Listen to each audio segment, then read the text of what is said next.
Hello, and welcome to Preparing to Survive and Thrive Homesteading channel with Charlie B. So, what do we got going on today? Well, behind me on my wood cook stove, I am cooking down 10.5 pounds of ground meat. So, let me show you what we're up to. Hang on a second. So, you're probably wondering, what am I doing with cooking down 10.5 pounds of ground meat? Well, I'm going to be making stuffed pepper soup, and I started cooking this down because at this point I am using my cook stove because we are having some bad weather out there, and I figure I've got it really going good. The cook stove, I would already go ahead and cook this down, although it's taken quite some time to cook this much meat down. So as you can see, I just cooked it down. I didn't really brown it. I have found that a lot of times ground meat gets tough once you brown it. So what I did was I just cooked it. It's in its own juices, and I put in a quart of water. Now what I have here is 4.5 pounds of venison and 6 pounds of ground beef. One nice thing about this, you can use any type of ground beef or any type of ground meat that you would like. Our next ingredients is, I'm doing about 5.5 cups of onions. Get those in there, and yes, there's some peppers in the bottom of that because I did the peppers first. So my eyes are all puffy and I've been crying from cutting up these onions. And now we're going to add 5.5 cups about of diced green bell peppers.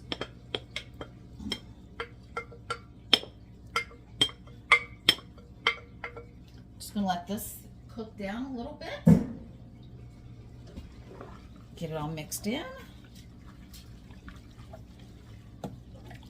So how I decided how much of each thing to use is, I normally will cut, if I have a pound of ground meat or beef or venison or chicken, and I want to add peppers or onions to it, I will end up doing a 1/2 cup of ground peppers or ground onions or ground carrots or whatever else that you want to do when I'm making a soup like this.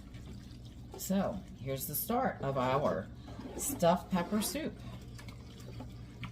That's a lot. So obviously I'm canning it, unless I'm feeding an army.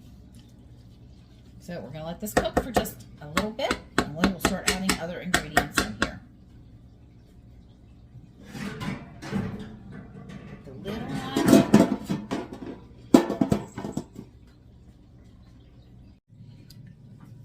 This has been cooking on the stove for about a 1/2 hour. And I'm going to give it a stir, but this is what it looks like. And it smells so good. I'm going to push down some chunks and kind of make it a little bit more ground up meat. Okay, now I can't, a change of plans, and I cannot be taking all day to can this. I have to actually speed up the process a little bit because of another obligation that I think might have come up. But I'm going to take this off the wood cook stove and put it on, or put it in the 21 quart roaster and finish this. All right, so here we go.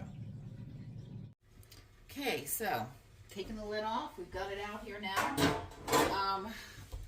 I've brought some stuff up from my stores, and what we're going to do is we're going to start adding tomato sauce, and which is my canned, and diced tomatoes. It could be any diced tomatoes, it does not have to be this. What I'm doing is I'm putting in 140 ounces of tomato sauce and 140 ounces of the diced tomatoes.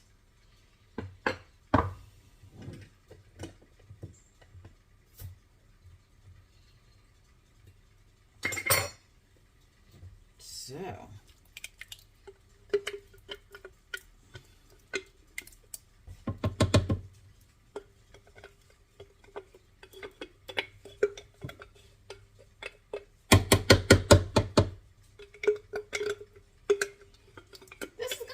it a wow.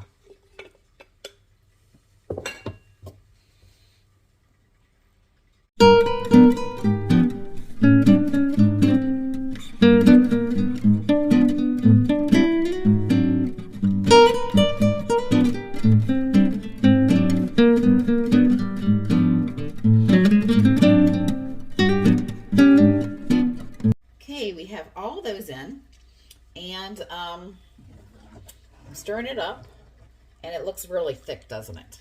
Doesn't look like much like soup. But you know what? If you put this in quart jars, whenever you pull it out, you'll actually be able to add a little bit of water to it, or beef broth or something like that, and end up with saving jars and ending up making more soup. But we are going to add some beef broth here in a few minutes. So we'll be back. We're going to get some spices together also. So doesn't this look good? It smells amazing. It's starting to cook down a little bit. Not at a boil, that's for sure. This would have actually taken all day on the wood cook stove. I would have had to set it somewhere where it could have cooled overnight and restart it in the morning, and that would have been a lot of wasted time and energy, or I would have been canning the stuff at probably 9 o'clock tonight, because it takes twice as long to can something on a wood cook stove. So let's get to some spices. I've got 1/4 cup of minced garlic, and that's also to taste. If you want to add more in it, please do. I've got 1 tablespoon of thyme, 1 tablespoon of sage ground. The thyme was crushed. And 1 tablespoon of pepper, and you can add more if you like, and 1 tablespoon of salt. I'm going to get this all mixed up.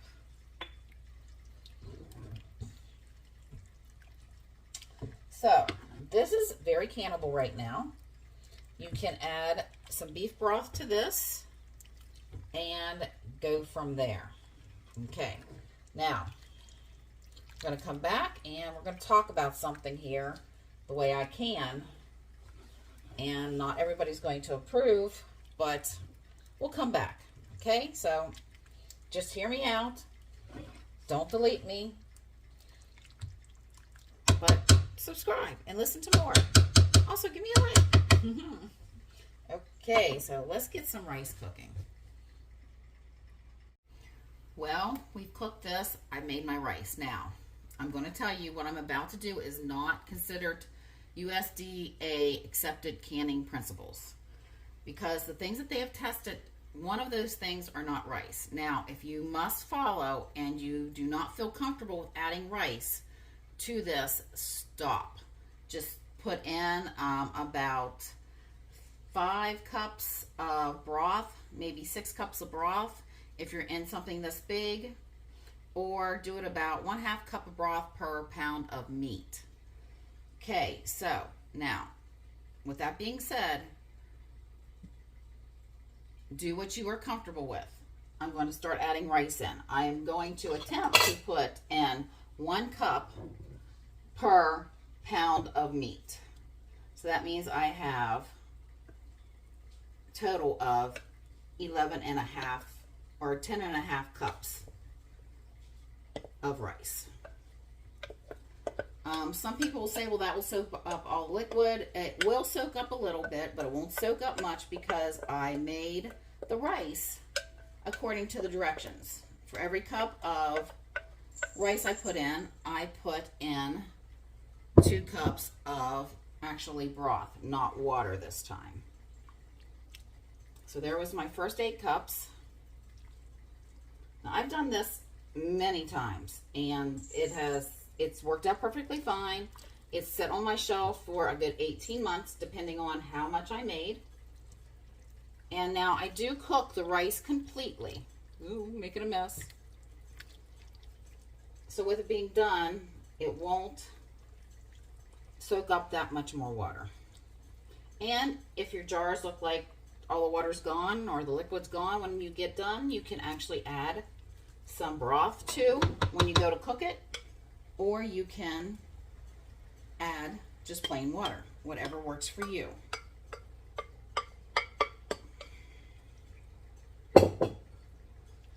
So that was a total of 10.5 cups of rice. I'm going to get this mixed in really good. Doesn't look like I'm going to have any room, but if I do have some room, I'll probably add some more broth to it.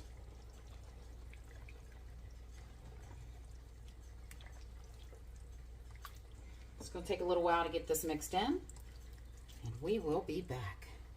It's getting hot in here. Okay, we do have a little bit of room in here, so I'm going to add some chicken broth because this is what I have left. I would prefer to do beef broth, but chicken broth will work too. I was not going to run out to the store. This is what was the, actually what was the dated on it. This is 32 ounces. Will I get all 32 ounces in here? Let's find out.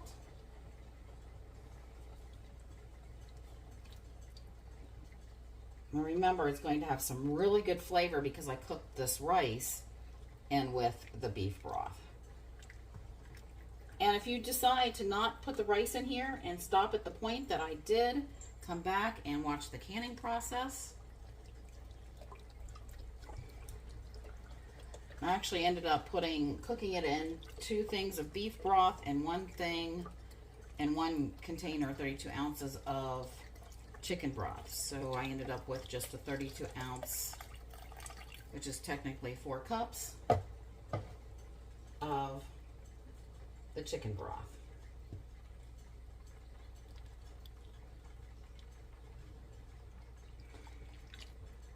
Got a kitty cat, Leo, rubbing up against my legs. Everybody's starting to say, she's cooking. She's gonna feed us? Yeah.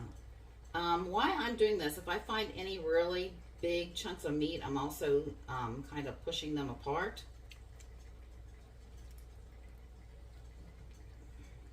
Okay, so you're getting an elbow in your face, but I am left-handed. Okay, I'm going to let this cook just a little bit more. Make sure that I have no chunks of rice all clustered together. Okay, we'll be back. Hang tight. We'll start the canning process. I have one more ingredient. I am going to put in a cup of sugar. I tasted it, and I think it needs a little sugar. So I'm going to put actually, to just be on the safe side, I'm only going to put a half a cup in. Let it cook in, and then I'll go back, and if I change that, I'll come back and tell you how much sugar I ended up adding, or do it in front of you. But it's cooking down nicely.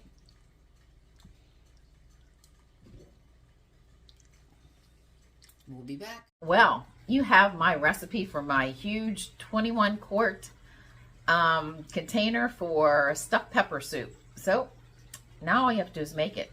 I'm going to be completely honest with you. This video was also supposed to encompass the canning process of the stuffed pepper soup. But I had some issues with the canning, and I wanted to separate the videos and go over the solutions to the problems that I have found that may help a lot of people out there, because I know on Facebook a lot of people are discussing this in some of the canning sites, and we can go over how we ended up with this. All right, so if you like my content, like, share, and subscribe. Oh, also on my What's for Dinner series, I will be breaking down this recipe so you can just make it to serve 6. Okay, so Charlie B signing out, and remember, like, share, and subscribe. I'll be talking with you soon.